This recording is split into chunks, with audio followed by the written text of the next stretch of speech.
family, Dominique. Yeah, I'm sorry for the late upload. I had things to do.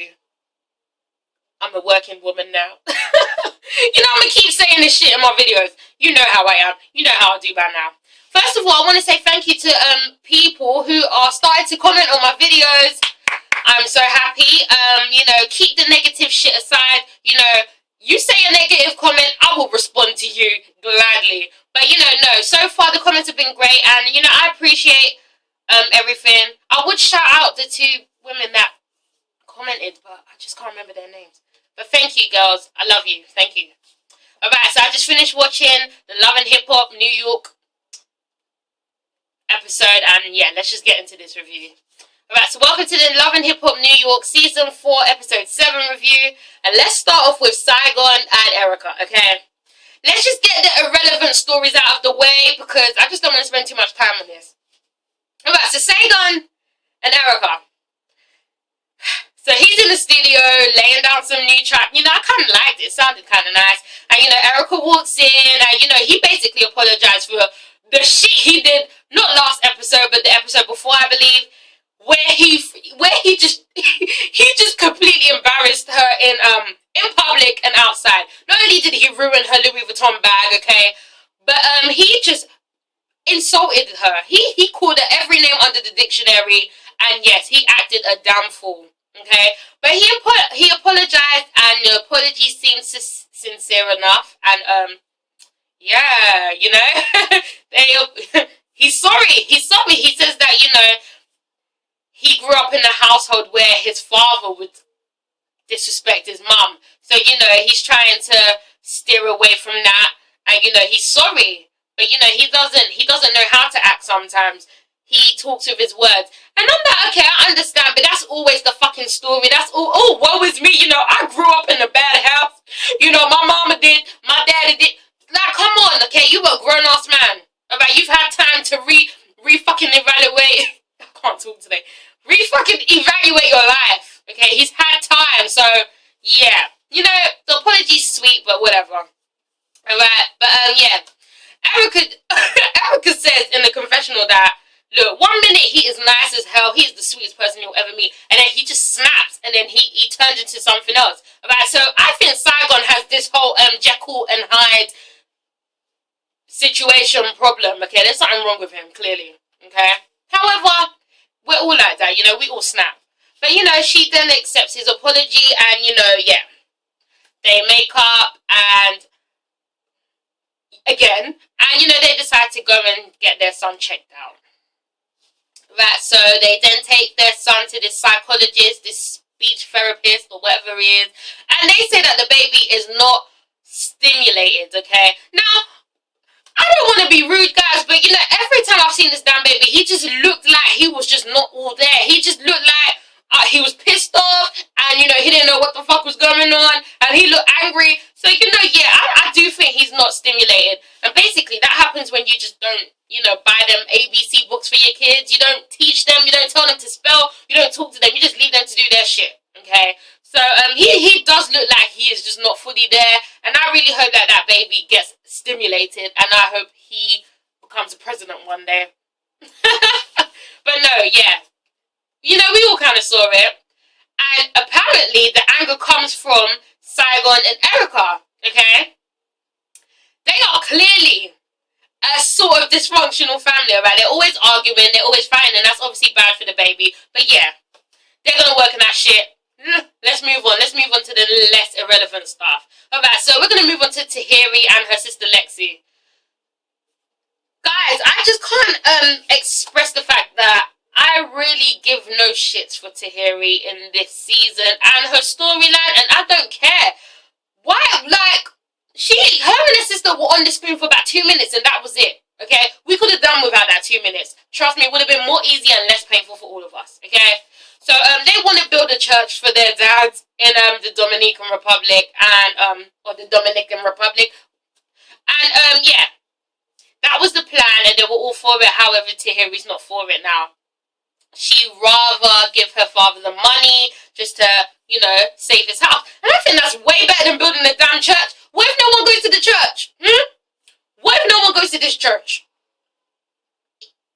Okay, so yeah, I think that giving him money is way more better. And you know, again, the tears come. Lexi starts crying. I don't know why she was crying. I shut off then, but yeah, let's move on, guys. I'm sorry. I'm so sorry. Let's move on to. I'm just looking at the most irrelevant stories, so I can just get them out of the way. Erica and Sin. I'm really happy for them too, alright? I'm starting my tune is starting to change. I'm starting to really like I'm not like I don't like anyone.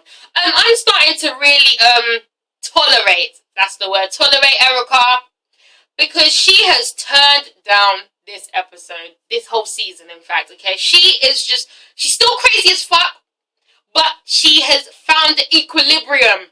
Okay, she just knows when to tone it down, okay? She's not as bad as she was. Because I remember when she first came onto the scene, I just couldn't stand her. I didn't even want to watch any episode. She pissed me the fuck off. But now, I can tolerate her. And I think Sin is a great person. But guys, there needs to be a DNA test, okay? Because I just can't help but think they are sisters. They look exactly like each other. Now, I know when you're in a relationship and you spend so much time with someone, you start looking like them. I've heard that, okay? Because my mum and stepdad look like each other now. Okay, so I know when you're in a relationship, you start kind of, you know, picking up the mannerisms of your person, your partner. However, these two bitches look like twins. Okay, now, I don't know, it doesn't seem to bother them, but it damn sure bothers me. Okay, maybe my opinion is not relevant. Okay, but yeah, they need a DNA test. We just need to clarify the fact that they're not related. Then they can do whatever the fuck they're doing. But you know, I'm very happy for them. They seem good together. Okay, they came back from Panama. That's all I can say, guys. Don't give a shit. Moving on.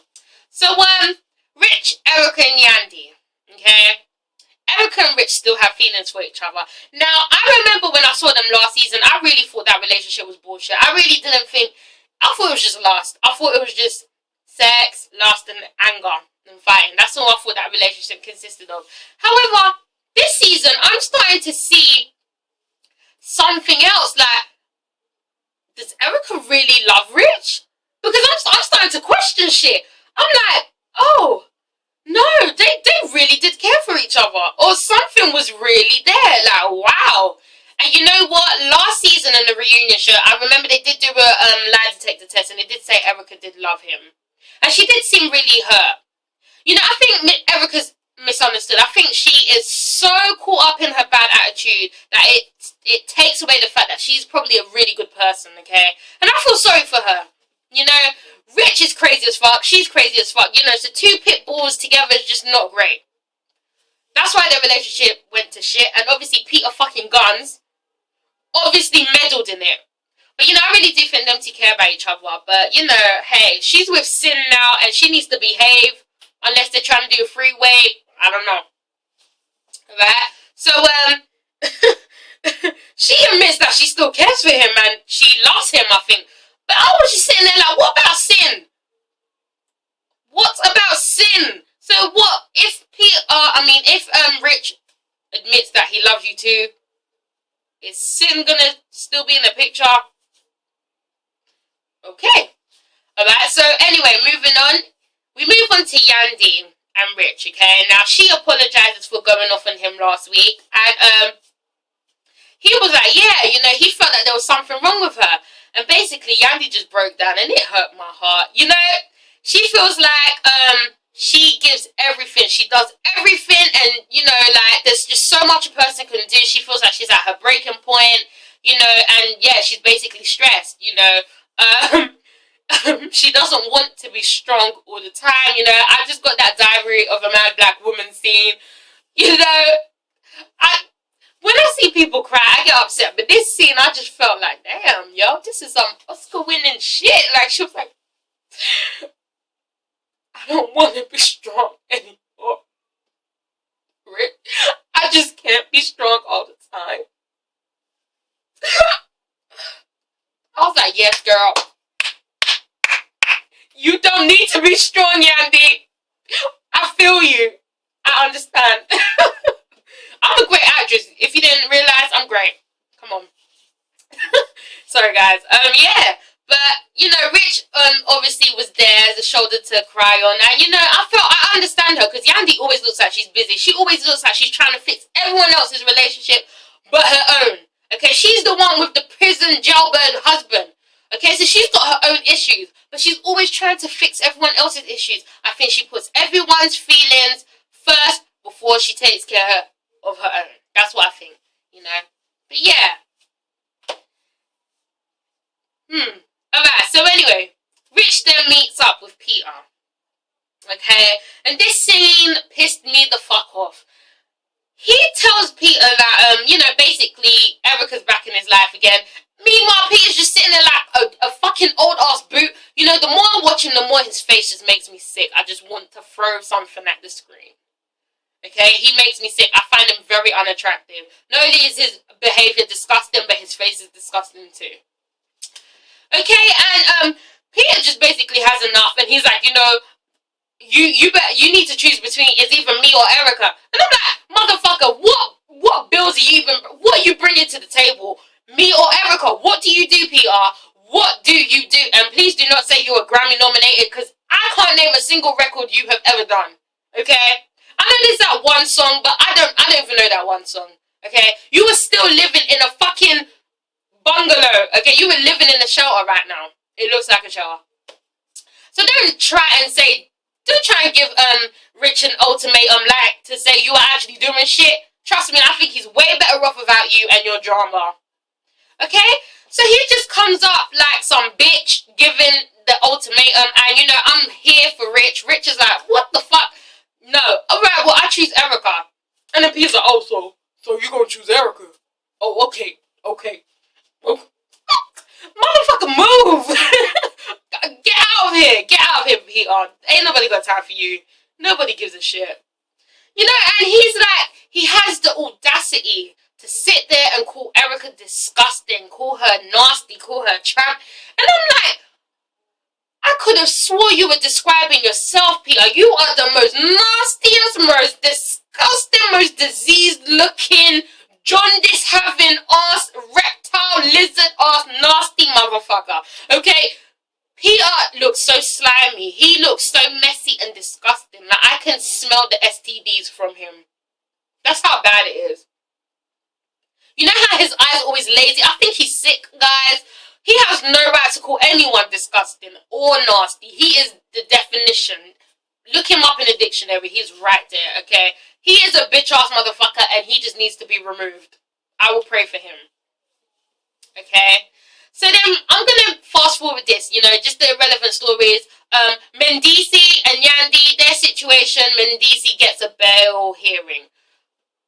Like, you know, he's kind of painting a picture to her. Like, you know, when I get this bail hearing, you know, we gonna have conjugal visits and all that shit. And, you know, make sure you wear nothing under that trench coat. No, I'm not, but you haven't even had your bail hearing yet. Okay, we don't know if you're coming out. Because it doesn't seem like you're coming out. So why are you painting this picture, you know, getting Yandy all happy? She's stressed as it is. She's stressed already, okay?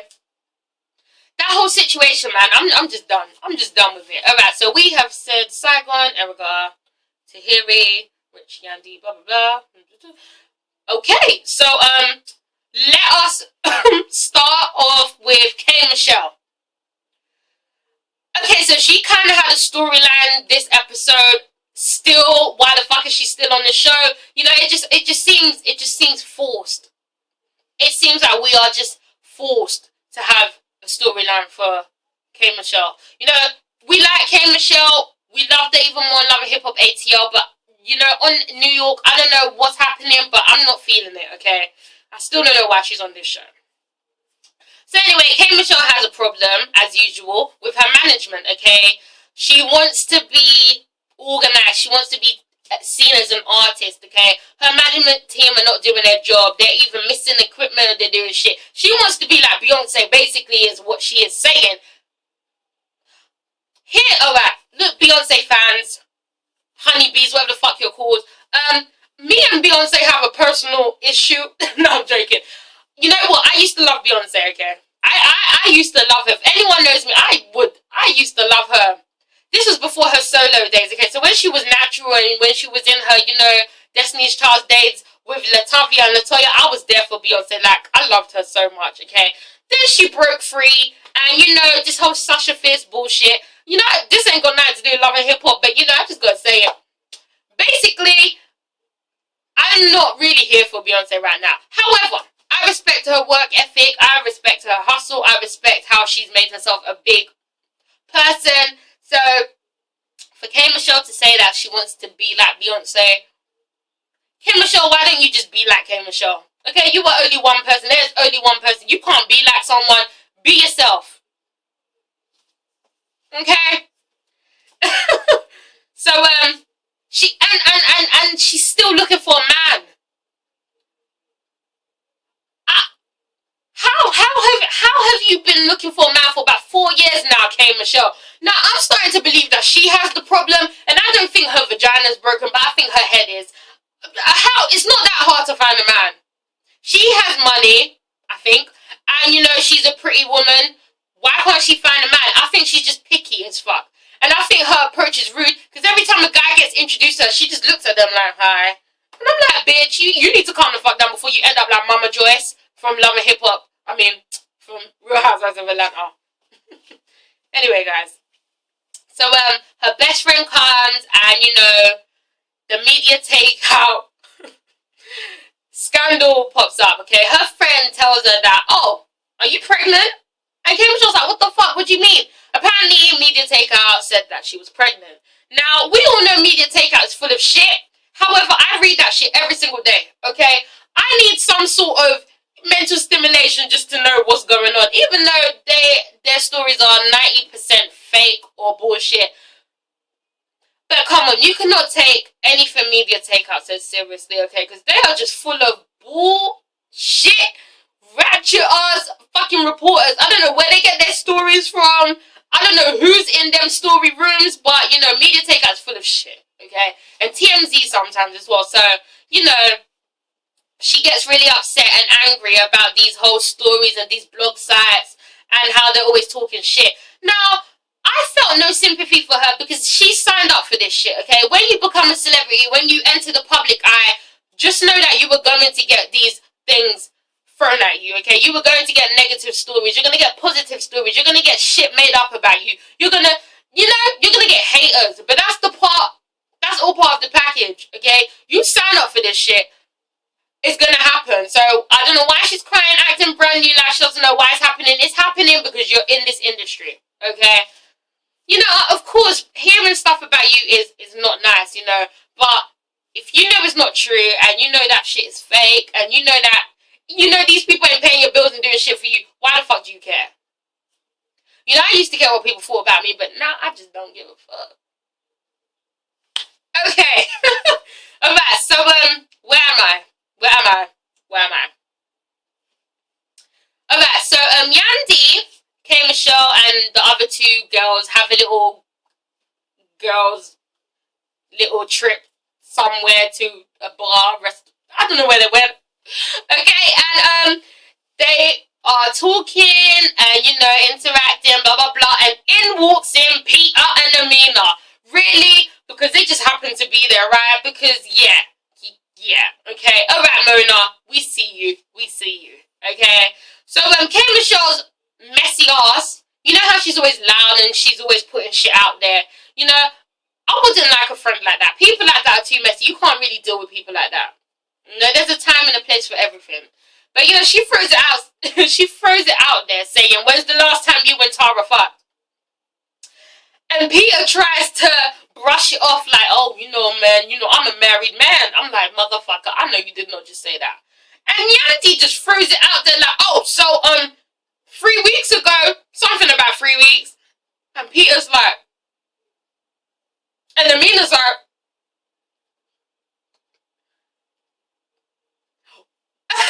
are you really surprised, Amina?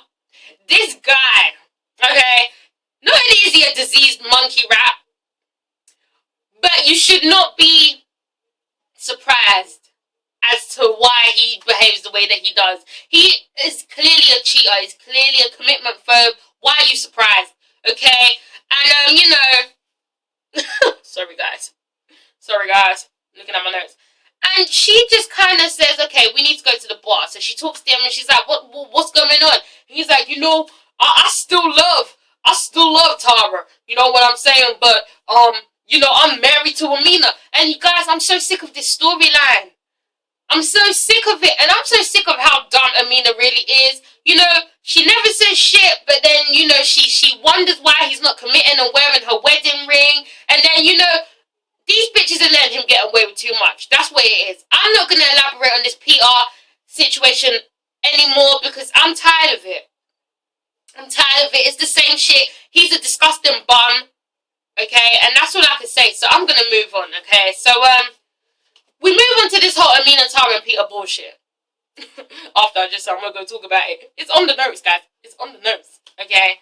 So, earlier, he was seen not wearing his wedding ring. And, you know, Amina's upset about that. And this is what I just said. Like, I don't know why she is surprised. She is trying to marry a fucking commitment phobe. And this whole Stevie J impression bullshit. First we had Nico's ass trying to be Stevie J. And now we have this bum-ass bitch called Peter Panky trying to do it. Like, it's not right. Okay, I don't even condone what Stevie J does. But he does it in such a charming way. Let's be real. Okay, he fucks over so many people. But he does it in such a way that you're like, come on, Stevie. You know? But Peter Gunz makes you just want to fucking kill every man in this world. I'm sorry. He makes me sick. He's so disgusting. He's too damn ugly for that shit as well. Ugh.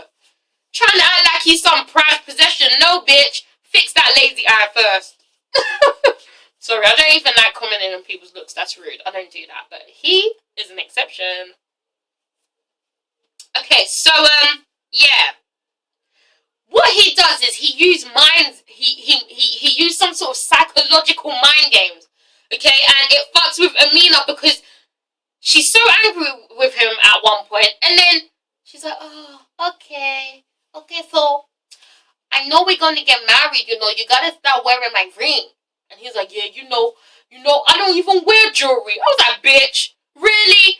And then she's like, "Oh, okay, but you know, I'm married to you." And I'm like, oh, that's why he's getting away with this shit. Because he just picks up the most dumbest bitches ever. But yeah. Amina wants him to leave Tara alone. Okay? Amina wants him to just leave that whole thing. And we all know that's not going to happen. So I don't know why she's trying to even bring it up. We all know that ain't going to happen. Alright? So then Yandy meets up with Tara. And tells her that she saw Peter and Amina wearing wedding rings, okay?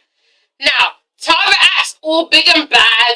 Like, what? You know, what? She just said something that pissed me the fuck off. She was like, acting proud, saying that, well, you know, I can have him anytime I want. You know, when I want to sit on that dick, I will. I can have it anytime I want. And I'm like, bitch, are you really proud of what you're saying? She's like, oh, you know, I always take a plan B, something like that. And actually, I was actually surprised and disgusted. I sat there like, I really know she did not just say that. This is why you will forever remain a side bitch. You were just happy about the fact that you've been sleeping with him after you made a big deal that you will never be with him again. After you said that you're done with him, you're sick of him. Now you're becoming the side bitch, okay? So now he's married to Amina, and now you're fucking him on the side. Isn't that what you were pissed off about in the beginning? Tara is pissing me off every damn episode more and more, okay? It's like she speaks in a way that you think, okay, this woman's quite smart. But no, she's not fucking smart. She's as dumb as Amina. It's just Amina has an accent. Okay, that's all it is. They're both the same dumbass bitches, okay? How can she be so proud to say that she's been sleeping with him? This guy sleeps with half of New York. He is disgusting, and you're still happy about the fact that you've been sleeping about him? Like to say, oh, I can get him anytime I want. Who wants Peter? Who wants Peter? Oh, these women. Oh, these women need to stop. She's ridiculous. She is so ridiculous, okay? So, so we fast forward towards the end, and, you know, Tara goes to meet up with Peter, and she just goes off on him, okay, about, I don't even know what they were going off about, but it's just the same shit, and I'm like, these people are just both stupid. They're both stupid as fuck. That's all it is, okay? That's all it is. They're all stupid. It's ridiculous. And, you know, she's like, you know, I'm done. I'm done. That's all it is. I'm done. How many times, if I had a pound for every time I heard the phrase, I'm done, I'd be the richest motherfucker here. Okay? This storyline, I don't know. Okay? But anyway, she says she's done and she leaves. And Peter's like, so I'll see you again. She's like, I'm going to change the locks. He's like, I'm going to climb in your window. And I'm like, I know you will because you're a bum-ass bitch anyway. And she'll probably let you climb in her window and climb into her vagina too. I'm done with these people, guys. This was the Love and Hip Hop New York Season 4, Episode 7 review. I tried my best to review it. I tried my best to give you, you know, something. But, you know, this episode wasn't really all there. It wasn't all that great. I'm getting more and more sick of this season, to be honest. The sooner it finishes, the better. The sooner Love and Hip Hop ATL returns, the better. But, guys, if you're not satisfied with this review, please go and watch my Real Housewives of Atlanta review. That one was much better. But guys, this is ItsASheThIngTV. Please comment, like, and subscribe. Again, thank you to those that have been commenting, starting to, you guys do the same. Don't try and come for me. Don't try and be negative. Just keep it simple, keep it nice, and let's just talk about this actual program. I'm going to post the link up to my last video. Please watch that. And guys, you know, contact me if anything. Follow me on Twitter.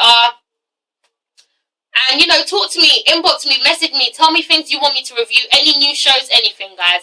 It's Dominique. I am out. Bye-bye. Bye, guys.